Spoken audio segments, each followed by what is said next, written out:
Hi there, Sean. Hope you had a good trip to Cancun. A video lesson for today. Two big things I want to talk about. As usual, if you want me to look at anything or have questions at the end or unclear about something, please shoot me a message back until Friday because I will be on vacation on Friday and I will not be answering any messages. So make sure you get that in before Thursday if you have any questions you want me to look at. We're actually replacing the sofa in the house, so if you want something to do, you come over and get up on the ladder with me if you like to. But if not, I'll see you the following week on the July 7th or 8th or whatever it was. I want to say check the email. Anyway, so got your questions, very good questions, very good points, then we'll go down the list with each one of those. With the pipeline solos, one is a guitar. I think the Ventures is a guitar solo, and the Chantels is a piano solo. Each one's worth running. They're nothing too crazy. We can totally do both of them if you'd like. There's value in doing both of them. Piano one probably have to transcribe. I didn't want to do them today in the video because that would just be you sitting here watching me run a solo and then explain how I play it. So that would just be kind of tedious. So instead, what we're talking about, the first thing is the major scale. Welcome, right? I think I mentioned before that it is high time for you to start learning your major scales. I feel really good about your pentatonics. I feel you're fluent with those, and going back and reviewing things like that. The more you use them, the more you remember them. Things that we don't use that often kind of fall by the wayside. But with Pipeline, they're using more of a major. They're using major scales for this thing, so it makes sense for us just to go ahead and jump into it. So the major scale, we're going to use the caged major. So basically what we're going to do is we're going to take the 5 cage boxes, pentatonic boxes, and we're going to expand them. We're going to add extra stuff to them because the pentatonic scale, as you know, has 5 notes. And the first question I have for you is, what 5 notes are in the C major pentatonic scale? If you flip over to the Bible, aka Rock Secrets, if you go over to page 19, he tells you, right? It's right here. He compares the C major scale to the C major pentatonics here, because remember that every major has a relative minor, every relative minor has a relative major. A minor's relative major is C major. So that's why he's explaining these right here. So you can compare the two. You can also use the chord wheel to figure I'm sorry, that's for major scale. We'll do that later on. So what 5 notes are in the C major pentatonic scale? And then what you can do is flip over to page 44, 45, and these are the 5 positions of the major scale. Basically, what we're going to do is we're going to go through and take, say, for example, we're going to take A minor pentatonic box 1. So 5, 8, 5, 7, 5, 7, 5, 7, 5, 8, 5, 8. Old Faithful, right? And what we're going to do, if you look at page 45 where it says pattern 3, in my book, I've actually scratched out pattern 3. He uses a different naming system than I do. I find it easier to do it this way over teaching you over time. I found it easier. I scratched out my pattern 3. I just put box 1/G form. So I call that box 1 right there. So you need to go to pattern 3, cross that out, and just write box 1 because that'll make better sense the way we learn the pentatonic scales. So,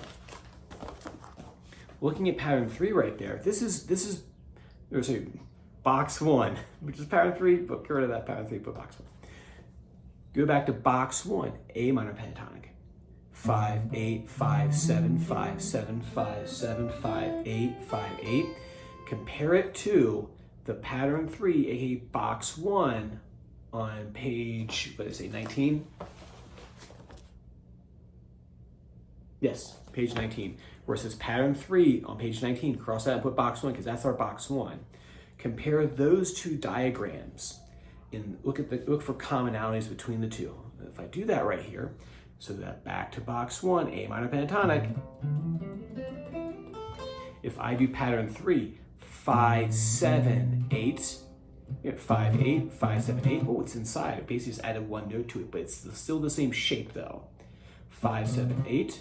If I hop down to 5th string, 5, 7, 8. Well, wait a minute. 5, 7 was A minor pentatonic, so it's like. So rather than learning a brand new abstract shape, you can use the framework of the minor pentatonic scale, all 5 boxes, to you pad them out, and then you create your major scales out of that. So basically you take what you know and you add in just 2 extra notes to the scale, and then that gives you your major scale, or minor scale for that matter, but we'll just call it C major for today.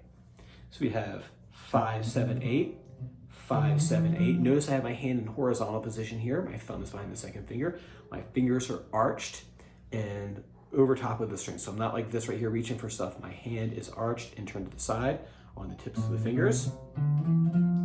5, 7. Wait a minute. That's the same as the A minor pentatonic scale.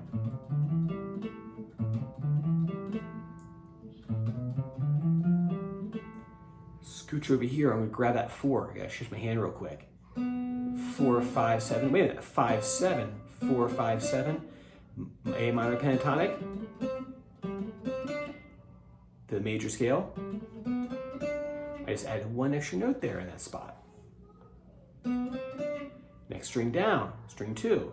5, 6, 8. Wait a minute. 5, 8 is A minor pentatonic. So C major slash A minor. A minor slash C major pentatonic. Next string down, 5, 8 would have been the minor pentatonic. I add 1 extra note in there, all of a sudden now it's a C major slash A minor scale.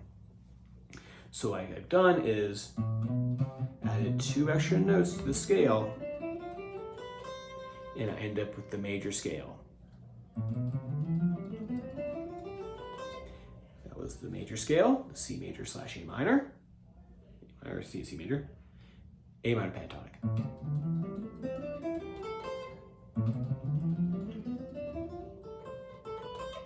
You can go between the two. A minor pentatonic, C major, A minor, or C major pentatonic, depending on what you're playing.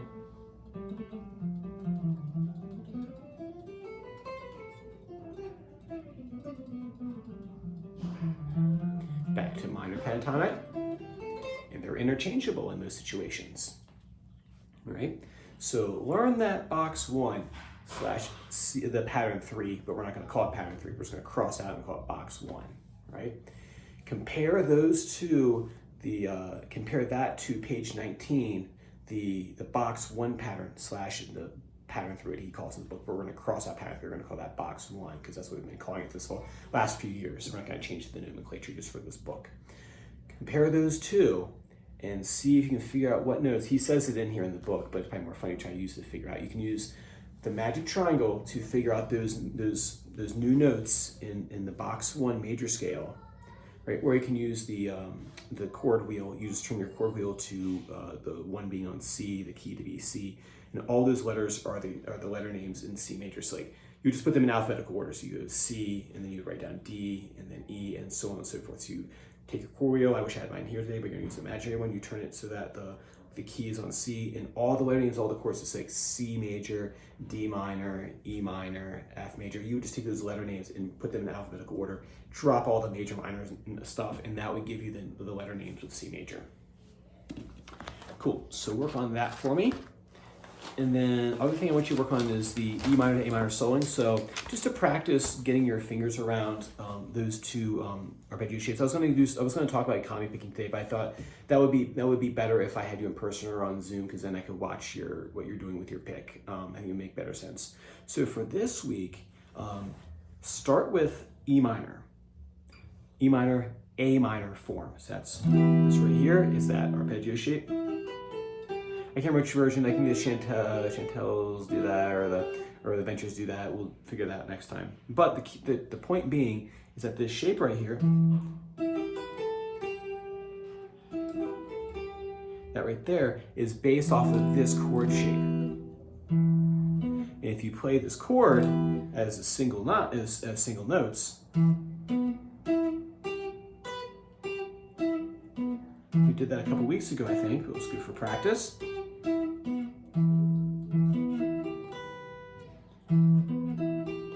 What I'll do is I'll put that riff from the song in my looper. So let me clear this out.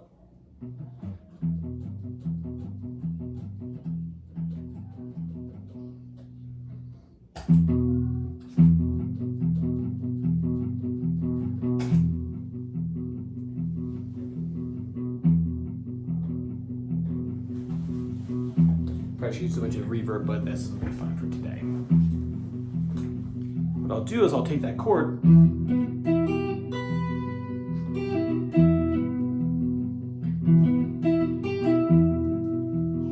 I'll solo with just the chord tones, the notes that make up the chord. That's how I know if I listen to a guitar player and I can tell they know what they're doing, because they'll outline those chords in their solo. If they just did something like this over top of that,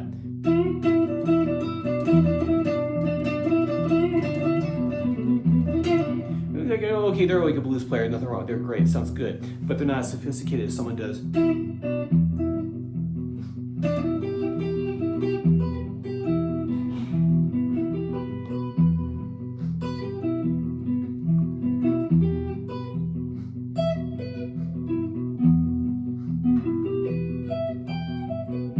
That's a different position, don't worry about that right now.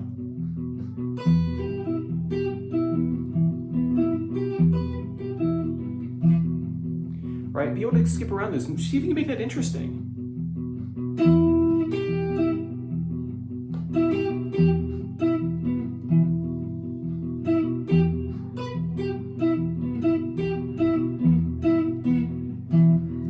And then, as we talked about last time,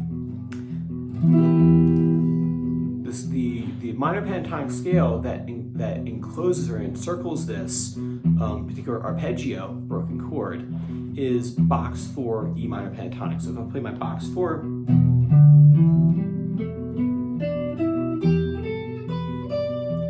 it encircles this chord right here, which means that the notes of this are inside of that right there. Oops.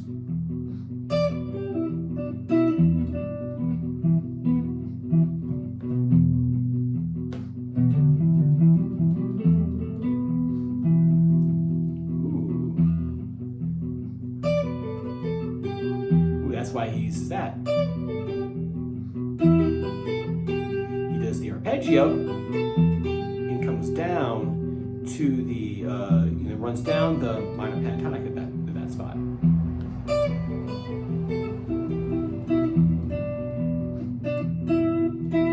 And then I would land on a chord tone from this, using this as my landing spots,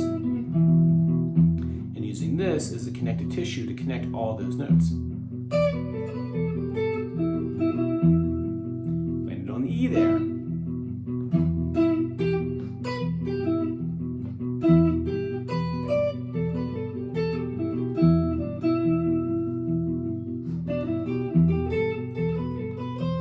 Later on,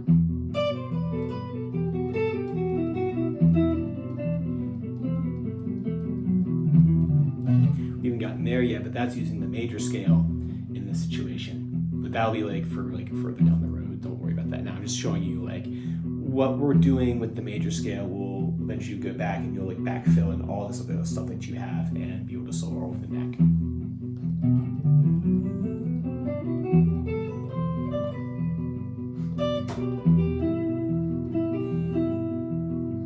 So chord tones.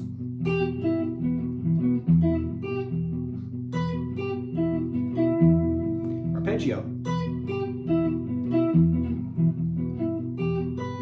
Pentatonic. Right? I would do that just with each chord separate at first, so you see all the possibilities. Then once you got with E minor, you do the same procedure with both of those chords. So if I did it this time with both chords, like I said, do each one separate first. Don't do like E minor, then like throw A minor in the mix without practicing the A minor stuff first. But it would look like this once we're done with this. So this week, just work on like the E minor and the E minor and then the E minor pentatonic box 4. And then what we'll do is we'll combine it with A minor pentatonic and A minor pentatonic box 4. It'll look like this. There it is. Something's missing.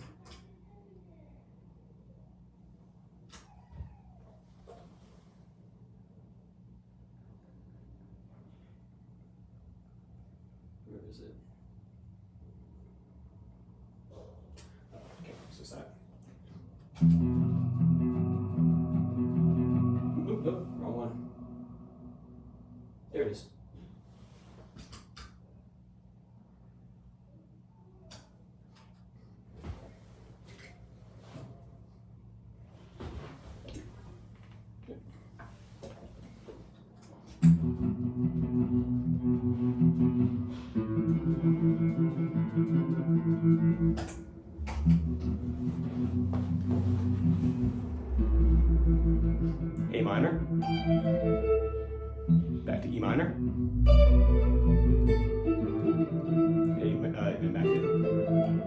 mixes both of them there together. Yeah. Cool. So work on E minor pentatonic this week, and then what we'll do after that, when we have more time to talk, we'll blend the E minor and the A minor together, and then we'll slow over time of chord changes. Cool, man. If you have questions, feel free to send a message over, and I'll do my best to answer. If not, I will see you same time next time. Take care.